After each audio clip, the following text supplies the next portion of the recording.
in Titanic, The Reader, and Divergent. Now she's starring in a new film called Wonder Wheel. Please welcome Oscar-winning actress Кейт Уинслет.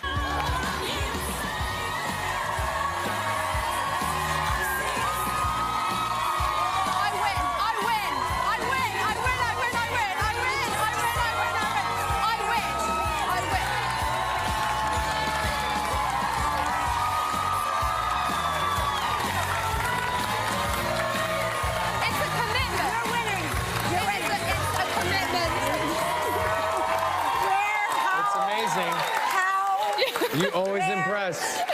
This is what you're wearing to this year's Academy Awards, for sure. There you go. See, it is about the commitment, I feel. Oh, yeah. And I've like to consider myself as a committed woman. You are. In all things, including Christmas sweaters. Yes. This is from a place called 1960s Vintage Mania in Utah.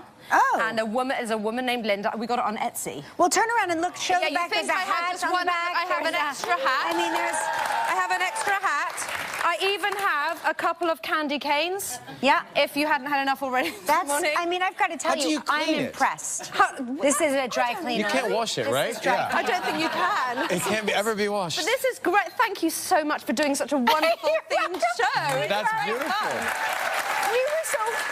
We were so proud of ourselves, and then you walked out, and I was like, that's why she's an Academy Award winner. She goes to the next level on everything. Now, are you doing anything special with your family for the holidays? Well, for me, Christmas is such a special family time. Just all being together, is special. So. And we lost my mum this year, so first year without my mum. Ha ha ha. Oh. Yeah. So it's a big deal to all be together this year. Yeah. You know what I like in the UK? Everybody they don't say Santa Claus; they call him Father Christmas. Father Christmas. And I love that. I think it's so elegant. Yeah, it's lovely, Father Christmas. And actually, our little one, Bear, who's nearly 4, he every now and then he does say Santa, and I don't know what. I think he just has heard it. What do you have a big tradition? Is there something that you do specifically every year for the holidays? We do have a fun thing, actually, that, in fact, we just did the other day, my sisters and myself. So we make something called Christmas pudding, which is, you know... These are the official hands of Christmas Are pudding. they? Okay, so sticky pudding. So we do make Christmas pudding, and you know it's nuts and dried fruits and really yummy things, and you make it and it kind of ferments and does its thing for a few weeks before Christmas. And what we do in our family actually is all the children take a big wooden spoon and they get to stir and they make a wish. And so we actually just all did that the other day. It was really lovely. And there are 8 cousins. 8 cousins, so all the kids, you know, ranging from 3 months old to 17 years old. So you're so lucky that you're getting to raise them all together. Yeah, so nice. We really are lucky. It's really fantastic, actually. When you were growing up thinking about some of those times Father Christmas was coming through, were you at that point dreaming about being what you're doing today, an actress? I do believe in dreams, but also dreams are no good if you don't have the motivation to pursue your dream. You know, you have to work hard to do what you love. I really believe that. It doesn't just come by magic. But I certainly dreamt of being an actress. I never thought about movies. I never thought about winning Academy Awards. I never thought about any of that stuff. That was all things that happened to other big, more fancy people than I would ever be. And so I just thought, well, I'd be lucky, you know, if I do lots of theatre and maybe the occasional TV thing. And that was really what I imagined. And so I still, you know, I'm still truly blown away by all of it. I've got to tell you, though, you are an actress that I think of, and I hold, like, you and Cate Blanchett and Meryl Streep, it's sort of in the same regard, that you could win an Academy Award for every performance you've ever done. Like, you could really... Anything, any movie you're in, I go, well, that's an Academy Award-winning performance. Oh, thank you. That's very, very kind. I mean, I do, you know, I think the big dream in life, really, if there is an ultimate one, is to get to do what you love. And that I do get to do. Wonderful feeling, you know, to have been doing this now for 25 years. You know, Titanic is incredible. I know, and Titanic is 20 years ago. I can't believe and it's just, it does, you know, I do still pinch myself, you know. It is extraordinary. Well, she could be winning for another role. We'll talk about that coming up after the... Still I have... That's a scene from Wonder Wheel starring Кейт Уинслет. So you play Ginny. She's really... I feel exhausted just even watching. She's a complicated lady. Yeah, so Wonder Wheel is set in 1950 Coney Island. Right. And Ginny is an oyster bar waitress. And once upon a time, she had wanted to be an actress. And she was an actress, not a particularly good one. In fact, she herself describes a small role she played. She said, oh, yeah, I was in that play. I played one of the whores. So you kind of...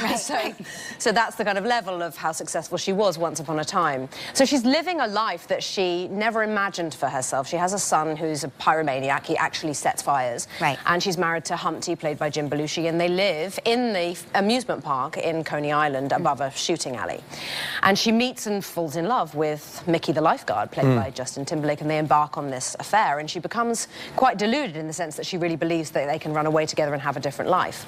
And then Carolina, her stepdaughter, comes on the scene and also takes a bit of a shining for Mickey the lifeguard, and this is what makes Ginny go slightly out of her mind. Right. You've taken on so many different challenging roles. We hear that for this one, you were actually really terrified to take on. Yeah. Why is that? Yeah, I read, you know, it's a big deal when Woody Allen phones you up and says, hello, and you're like, okay. Is that what he did? Yeah, this is really what happens. And that's what he sounds like? My agent called and said, Woody Allen wants to talk to you. I'm going, what? But he's phoning in 5 minutes. Right. What? Okay, somebody switch off the soup. And Switch off the soup. Switch off the soup. So I speak to Woody Allen, and he said, I've written this role, and you know, you're probably not going to want to do it, but you know, you'll read it, and you know, you're probably going to. You're a brilliant. Absolutely. You are a brilliant. And then he said, you know, when maybe you want to do it, but you know, you're probably not going to want to do it. And this goes on, and I was laughing my head off. And then he sent me the script, and I sat and I read it, and my husband said to me, so what's it like? And I said, well, it's, you know, it's such a shame because it's really brilliant, but I just absolutely, I can't do it. So don't even look at me because I'm not doing it and I can't do it. So let's just not talk about it. And he said, what are you talking about? And I just thought I wouldn't know where to begin with playing this part. I said, look, it's just one of those things where another brilliant actress will play this wonderful role and that's just going to be fine and I have to be fine with it. And my daughter walks past and she's like, Mum, get over yourself. Right. How old's your daughter? 17. Oh, there you go. That magical age. And I thought, you know what, actually, and of course, because one of the great things about acting is that it sometimes is terrifying and challenging, and I would hope to always feel that way a little bit, you know, and but it was very hard playing Ginny. She's extremely full on, and you know, with a character that is so sort of big in every emotion that she feels, you know, and she has a little bit of a dangerous relationship with alcohol, and she works in the oyster bar, and she's trying to look after her crazy son, and she's having this love affair, and you know, she's a person who could have been quite larger than life, and so it was just really hard for me to keep her in a place that felt believable to me. And working with Justin Timberlake and, you know, Juno Temple, Jim Belushi, these great, lovely actors, and we had an amazing time, but it was very intense. I heard once from another actor that was here, and I can't remember who it was, but this stuck out, that Woody Allen eats a tuna fish sandwich every day on the set of a film. Is that true? Or did I just make that up? No, I'm sure you haven't made it up. It's perfectly possible because there are lots of, I would say, habitual things that he does. I never saw him eat the... Terrified to take on this role.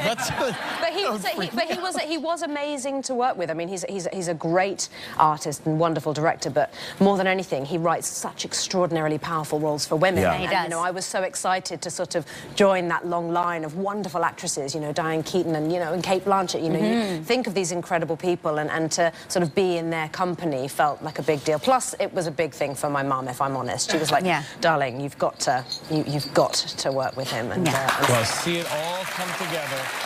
Wonder Wheel in theaters everywhere.